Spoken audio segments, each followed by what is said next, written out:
Halo, Assalamualaikum. Perkenalkan, nama saya Syifa Nurlaila Zahra dari PHI semester 4, kelas C dengan NIM 12320200096.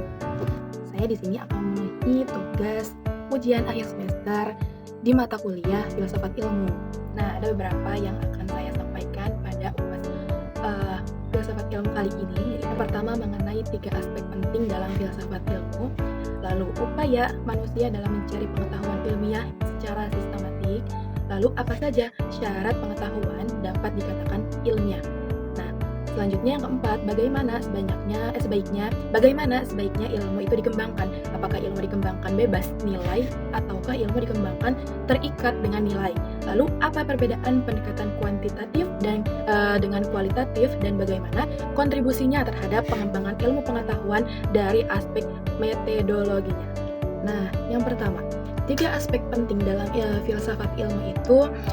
Yang pertama, ada ontologi atau hakikat realitas ilmiah, yang dimana ontologi ini tuh membahas apa yang sebenarnya ada dan menjadi objek dari ilmu pengetahuan.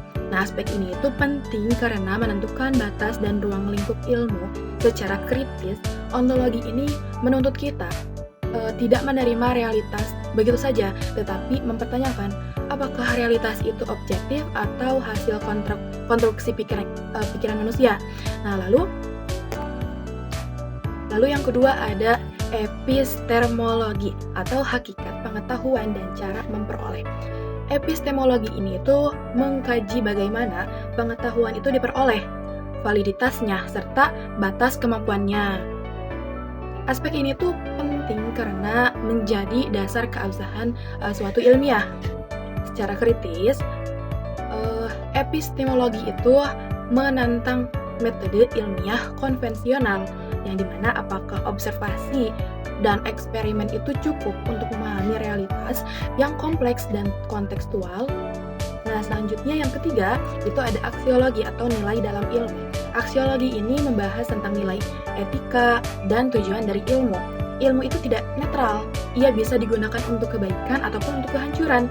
Analisis kritis terhadap aksiologi ilmu itu menuntut tanggung jawab moral ilmuwan. Ilmu bukan hanya untuk tahu, tetapi juga untuk bijak dan bermakna bagi kemanusiaan.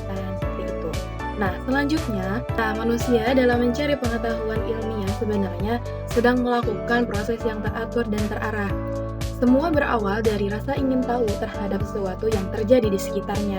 Misalnya, kenapa hujan turun atau bagaimana cara tumbuhan itu bisa tumbuh. Nah, rasa ingin tahu ini itu mendorong manusia untuk mengamati. Lalu muncul pertanyaan, apa akhirnya jadi dasar untuk mencari jawaban.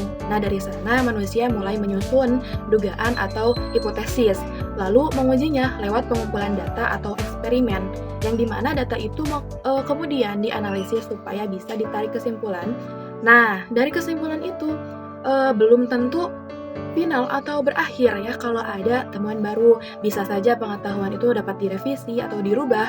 Nah, inilah keunikan pengetahuan ilmiah, yaitu selalu terbuka untuk dikaji ulang dan disempurnakan.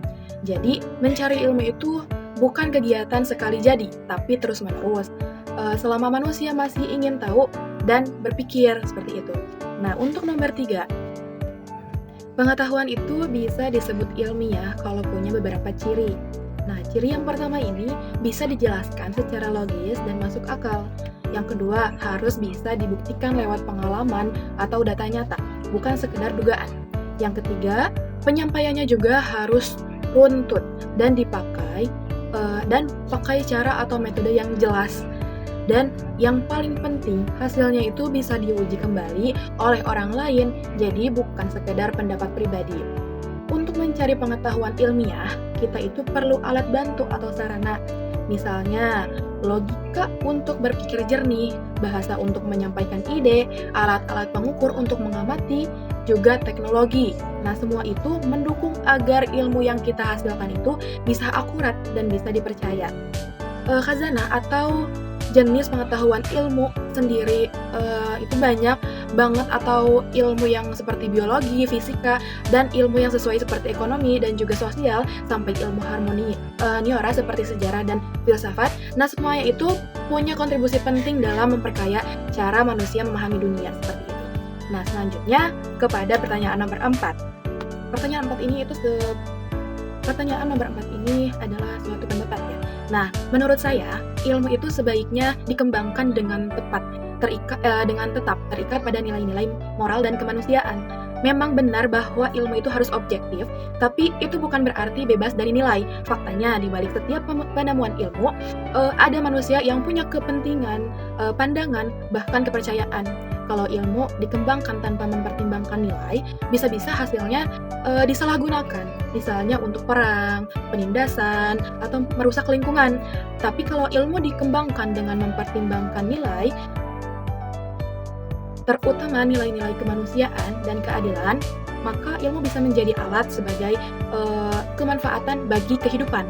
Nah, ilmu itu tidak hanya jadi cara untuk tahu, tapi juga untuk berbuat baik. Nah, dalam pandangan saya, itulah arah pengembangan ilmu yang paling ideal, yaitu secara cerdas dengan akal, tapi juga bijak secara moral. Last one question, yaitu pertanyaan nomor 5. Nah, untuk nomor 5 ini, pendekatan kuantitatif dan kualitatif itu punya cara pandang dan tujuan yang berbeda dalam melihat realitas. Pendekatan kuantitatif itu lebih suka melihat segala sesuatu dalam bentuk angka, jadi yang dicari itu suatu pola, hubungan antar variabel, ataupun hasil yang bisa digeneralisasikan. Misalnya, berapa persen siswa yang paham materi pelajaran sekolah, metode tertentu yang diterapkan. Semua itu dihitung, diukur, dan dianalisis menggunakan statistik. Sebaliknya, pendekatan kualitatif itu lebih fokus pada pemahaman yang mendalam. Ia tidak terlalu peduli dengan angka, tapi ingin tahu cerita di balik fenomena. Misalnya, kenapa siswa merasa bosan saat belajar, atau bagaimana pengalaman guru dalam mengajar di daerah terpencil. Nah, pendekatan ini itu lebih fleksibel tapi juga lebih subjektif. Nah, dua pendekatan ini itu punya kontribusi yang sama penting. Kuantitatif memberikan gambaran umum dan kesimpulan yang bisa berlaku luas, sedangkan kualitatif itu memberikan pemahaman yang kaya dan kontekstual. Jadi, kalau disatukan ya, digabungkan itu ilmu yang dihasilkan akan jauh lebih lengkap dan mendalam seperti itu. Ya, mungkin itu saja yang bisa saya sampaikan mengenai penjelasan soal ujian akhir semester di mata kuliah Filsafat Ilmu ini. Semoga bermanfaat. Mohon maaf atas kesalahannya. Wassalamualaikum warahmatullahi wabarakatuh.